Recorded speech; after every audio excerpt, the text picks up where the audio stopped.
जरा सोचिए, आपने सिर्फ सोचा और आपके कंप्यूटर या मोबाइल ने वो कर दिखाया, तो आपका क्या रिएक्शन होगा? सुनने में ये सब आपको किसी साइंस फिक्शन मूवी जैसा लग रहा होगा, लेकिन ये सब अब संभव है और इस कारनामे को अंजाम दिया है स्पेस एक्स, टेस्ला और ट्विटर जैसी कंपनियों के मालिक एलन मस्क ने। दरअसल साल 2016 में एक स्टार्टअप के तौर पर शुरू हुई एलन मस्क की कंपनी न्यूरालिंक ने एक ऐसा ब्रेन चिप तैयार किया है जो इंसानी दिमाग में फिट हो जाएगा और इस चिप के जरिए ऐसे मरीज जो अपने अंगों पर नियंत्रण खो चुके हों, वे इसके जरिए अपने अंगों को नियंत्रित कर सकेंगे। चिप की मदद से दृष्टिहीन लोग देख पाएंगे, पैरालिसिस के मरीज चल फिर सकेंगे और अपने ब्रेन का इस्तेमाल कर कंप्यूटर भी चला सकेंगे। कंपनी ने इस चिप का नाम लिंक रखा है और इस पूरी तकनीक को नाम दिया गया टेलीपैथी। ऐसे में ये जानना और समझना बेहद जरूरी है कि न्यूरालिंक डिवाइस क्या है, ये तकनीक कैसे काम करती है, न्यूरालिंक चिप को ब्रेन में कैसे इम्प्लांट किया जाएगा और इस तकनीक से भविष्य में क्या क्या बदल जाएगा। इन बेहद रोचक सवालों के जवाब समझिए .com की इस रिपोर्ट में समझते हैं।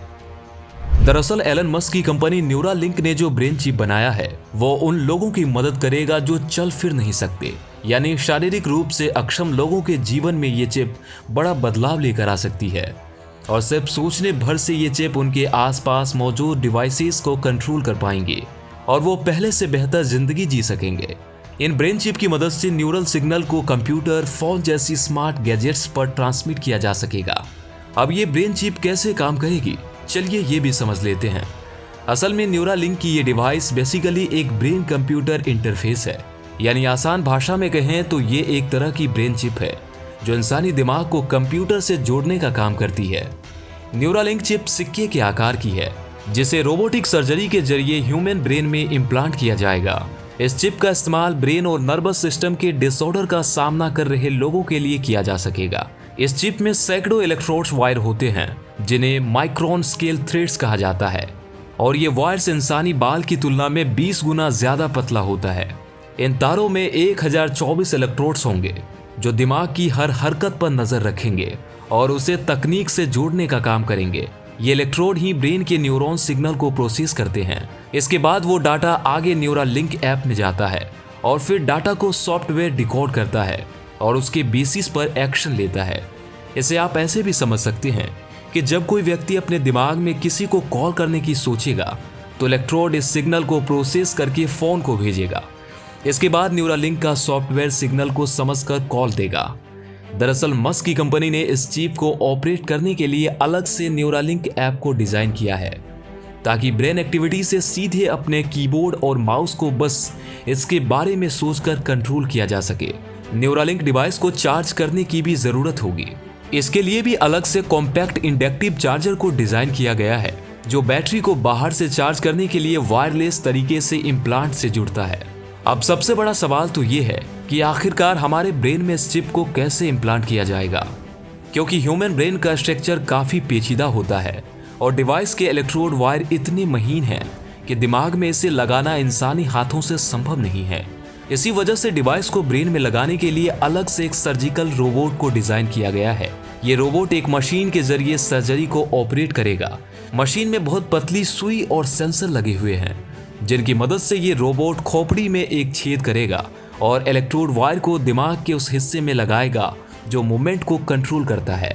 न्यूरालिंक चिप कैसे काम करती है ये तो आपने जान लिया। अब इस चिप से भविष्य में क्या क्या बदल जाएगा, चलिए ये भी समझ लेते हैं। इंसानी दिमाग में चिप इम्प्लांट तमाम ऐसे लोगों के लिए वरदान साबित हो सकता है जो दिमागी बीमारियों से जूझ रहे हैं और चलने फिरने में सक्षम नहीं है। इस चिप के जरिए लकवा, पार्किंसन, ब्रेन इंजरी, मिर्गी के दौरे, डिप्रेशन, अंधेपन और बहरेपन जैसी बीमारियों का इलाज संभव हो सकेगा। लेकिन जैसे एक सिक्के के दो पहलू होते हैं वैसे इस चिप का एक दूसरा पहलू भी है।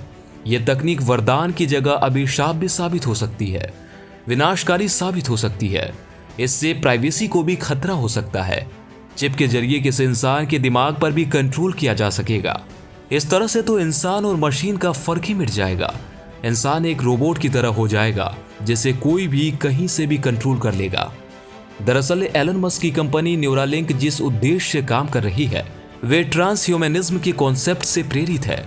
आसान शब्दों में कहे तो ट्रांस ह्यूमनिज्म इंसान को एक तरह से सुपर ह्यूमन बनाने का कॉन्सेप्ट है। सुपर ह्यूमन का कॉन्सेप्ट ही मानवता के लिए बड़े खतरे की दस्तक है। यह तकनीक मशीन और इंसानों का फर्क मिटा देगी। इस तकनीक के जरिए ऐसे लोग जो समर्थ हैं, साधन संपन्न हैं, वो सुपर ह्यूमन में तब्दील हो सकते हैं। ऐसे में आने वाले भविष्य में कुछ मुट्ठी भर सुपर ह्यूमन एक बड़ी आबादी को भी कंट्रोल कर सकते हैं, उन्हें गुलाम बना सकते हैं।